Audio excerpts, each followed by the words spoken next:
Bem-vindo. Rui Armindo Freitas é secretário de Estado adjunto da Presidência, tem a tutela das migrações.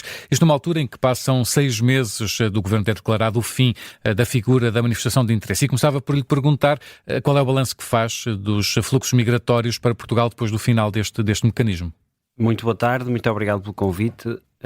Sobre uma avaliação sobre o término, dizer que esses números já foram conhecidos e anunciados por nós, que tivemos uma redução de cerca de 80% naquilo que era o fluxo para Portugal. Mas cumpre dizer que, apesar disso, muitas vezes parece que este número não cola com a realidade, porque aquilo que nós observamos não é aparentemente essa redução. Digo, quando circulamos, quando vemos a atividade económica, etc. Porque tínhamos as tais mais de 400 mil pessoas que não estavam tratadas de forma alguma e que constituíam um passivo enorme para a Agência, para as Migrações, para a AIMA, que não tinha capacidade para tratar. Ou seja, quando cá chegamos ao Governo, em abril, deparamos-nos com uma situação extraordinariamente grave de cidadãos estrangeiros que procuravam o nosso país para terem uma vida melhor e que estavam há anos, alguns, à espera que o seu processo fosse analisado. Foi isso que tentamos travar, a imigração completamente desregulada. Estamos a falar de uma figura que permitiu, durante muito tempo, por um claudicar do sistema, que qualquer um se apresentasse em Portugal, fosse legal ou ilegalmente, e ao fim de um ano, essa legalidade seria sanada, mesmo não atendendo às questões mais básicas como o registro criminal.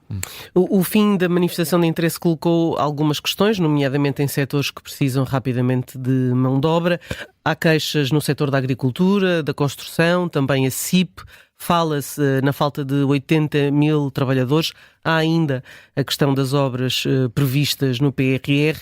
Há alguma alternativa para as empresas poderem contratar mais rapidamente trabalhadores que venham de fora? Muito bem. Ainda bem que me faz essa questão, porque nós apresentamos o plano para as migrações no dia 3 de junho.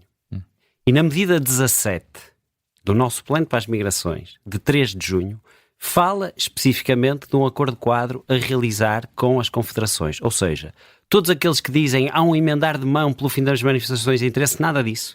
Está previsto no plano que estamos a executar e iniciamos os trabalhos já há vários meses para que, em conjunto com as confederações, se coloquem em funcionamento as portas regulares já previstas na legislação portuguesa que permitam que a mão de obra que é necessária nos vários setores chegue a Portugal, mas chegue de forma regulada e, mais do que tudo, que se garanta dignidade àqueles que procuram uma vida melhor. Porque a manifestação de interesse permitia que as pessoas cá chegassem, mas nunca se esqueçam, a nossa perspectiva é que a integração começa na documentação. Um cidadão que não está documentado não é um cidadão que consiga ser integrado na nossa comunidade. Mas de alguma forma há mecanismos previstos já no terreno neste momento a funcionar? Exatamente.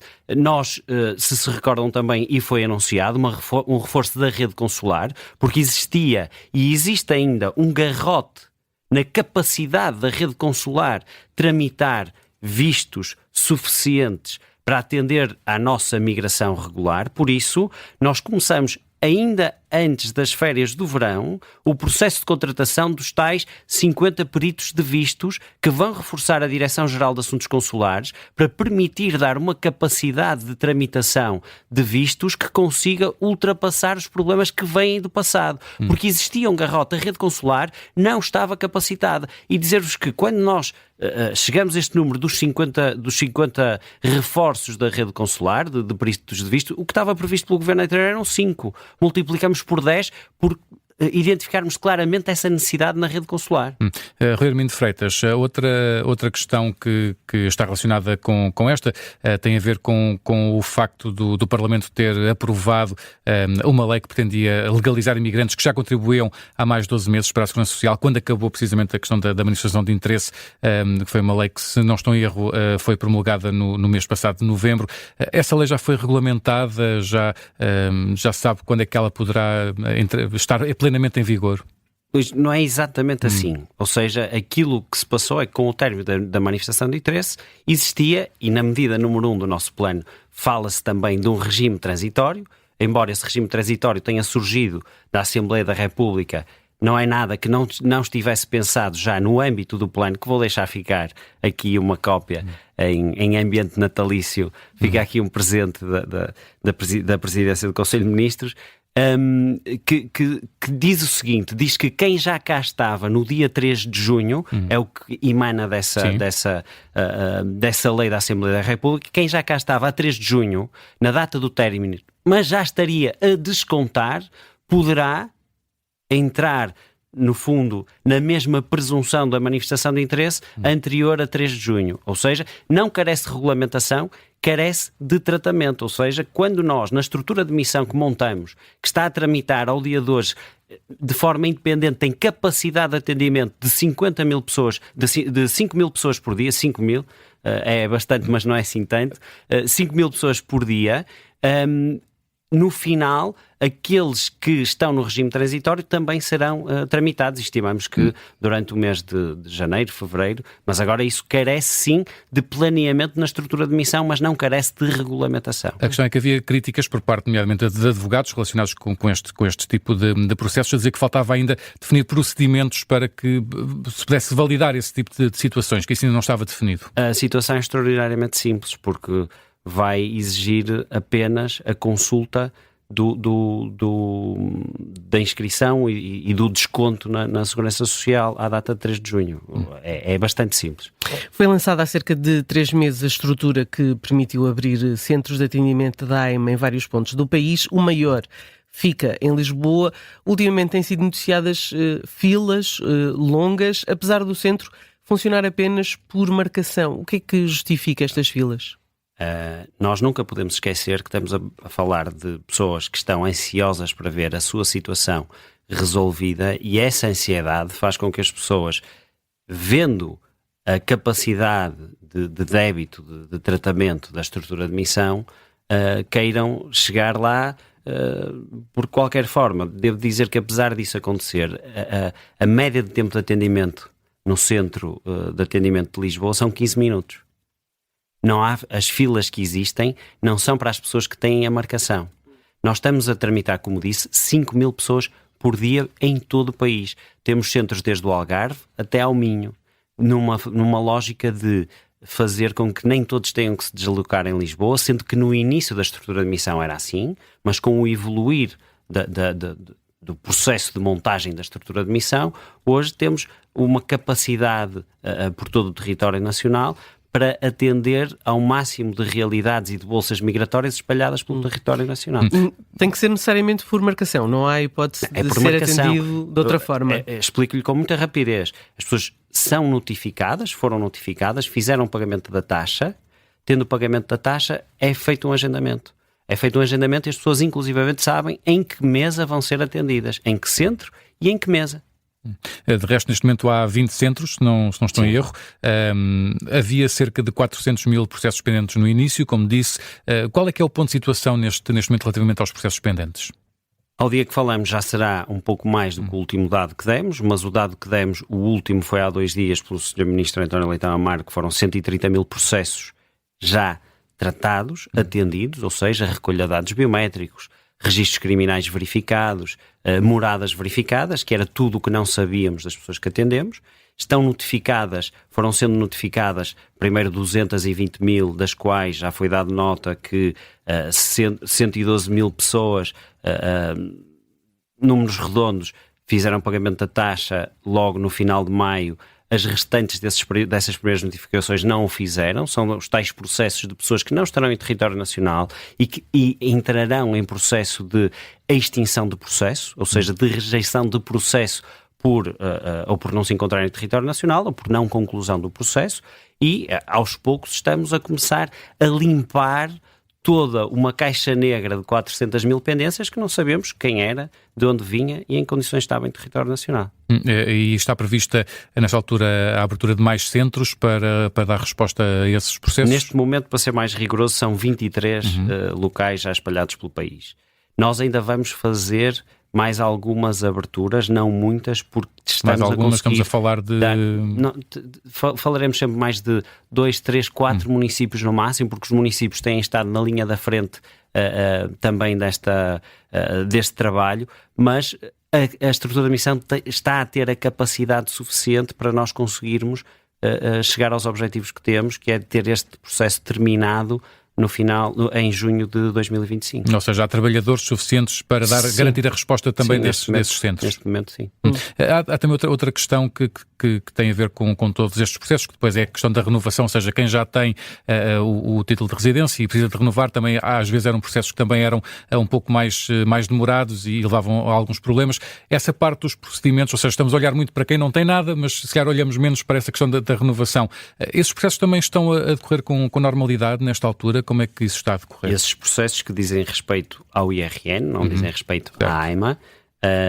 Aliás, todos esses documentos estão em vigor até junho de 2025. Ou seja, não há documentos caducados do ponto de vista formal. Eles estão estendidos na sua validade até final de junho de 2025.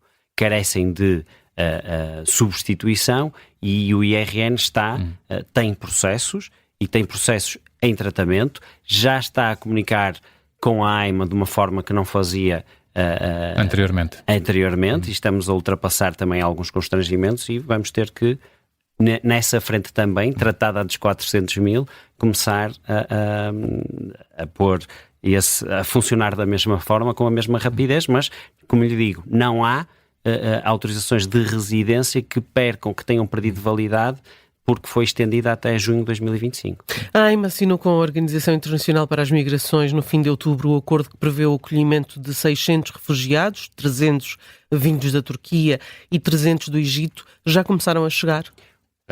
Cumpre dizer que foi foi cumprido o compromisso que já existia do Estado português há mais de um ano e que tinha sido deixado por assinar. Ou seja, o Estado português tinha dito receberemos, mas deixou-os ficar lá. E quando nós assumimos funções, tínhamos que cumprir com a responsabilidade do Estado português de uma promessa que existia de trazer 300 mais 300 cidadãos, como disse, das duas da Turquia e do Egito, e foi isso que fizemos. Cumprimos com a nossa obrigação com a OIM, e esses irão chegar no primeiro trimestre. Os primeiros, que é chamada, são os que dizemos que são os alojamentos programados, que são as pessoas que chegam no primeiro trimestre do próximo ano e que vão estar distribuídos pelas instituições portuguesas que já fazem esse trabalho há muitos anos. E é expectável que sejam assinados outro tipo de acordos? De momento não temos previsto. Quanto aos refugiados sírios que vieram para Portugal por causa da repressão do regime de Assad, ontem o Primeiro-Ministro, enfim, não se comprometeu com uma decisão para o futuro, disse que os que já cá estão, mas não se comprometeu com o que poderá acontecer a partir de agora, com a queda de um regime, sem sabermos também exatamente o que é que vai acontecer na Síria, porque a situação também é muito incerta. A questão é, Portugal pode vir a fechar as portas a quem venha da Síria a partir de agora? Eu acho que o que é fundamental é nós percebermos que a União Europeia tem uma fronteira externa comum. E o governo português tem estado a seguir a par e passo o que outros Estados-membros também, que têm mais expressão dessas vagas de refugiados da Síria, têm mais expressão do que cá. Cá estamos a falar de pouco mais de 1000 pessoas. Não estamos a falar do impacto que têm as vagas de refugiados da Síria, que aconteceram principalmente em 2015, na primeira vaga, grande fuga com o eclodir da guerra civil na Síria. Contudo, dizer que Portugal está a acompanhar, porque não vivemos sozinhos no contexto da União Europeia e é natural que tenhamos que acompanhar o que fazem outros Estados-membros e as nossas políticas não serão com certeza alheias àquilo que outros Estados-membros poderão fazer.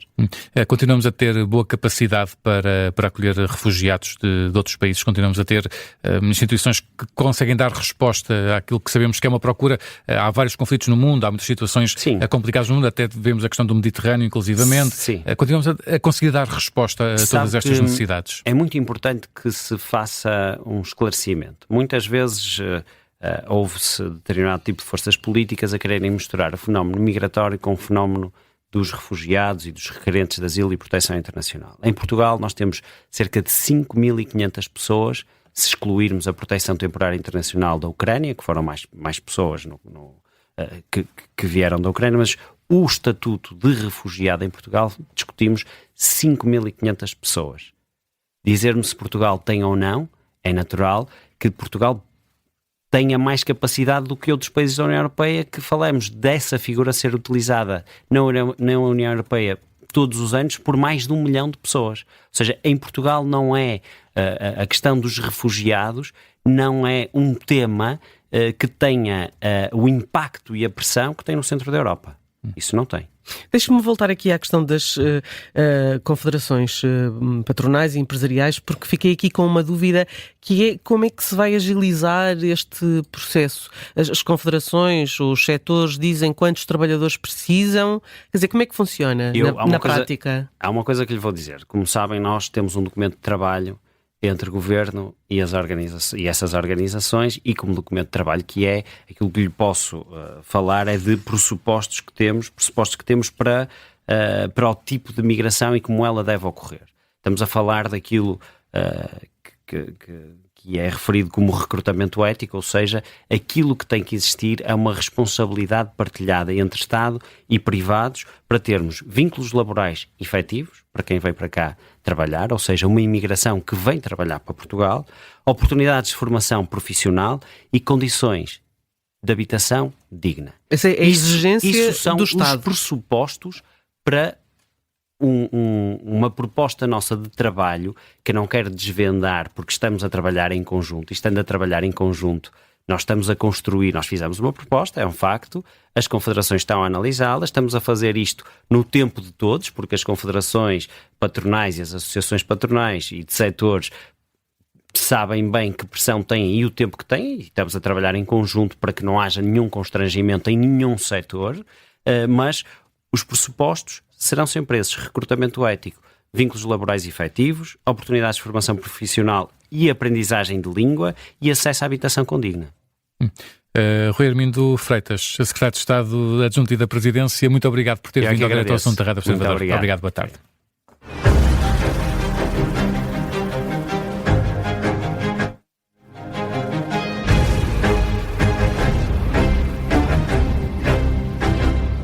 Se gostar deste podcast, pode seguir, dar 5 estrelas e comentar o episódio na Apple Podcasts ou no Spotify. Pode também subscrever e gostar no YouTube. Assim recebe uma notificação sempre que houver um novo episódio.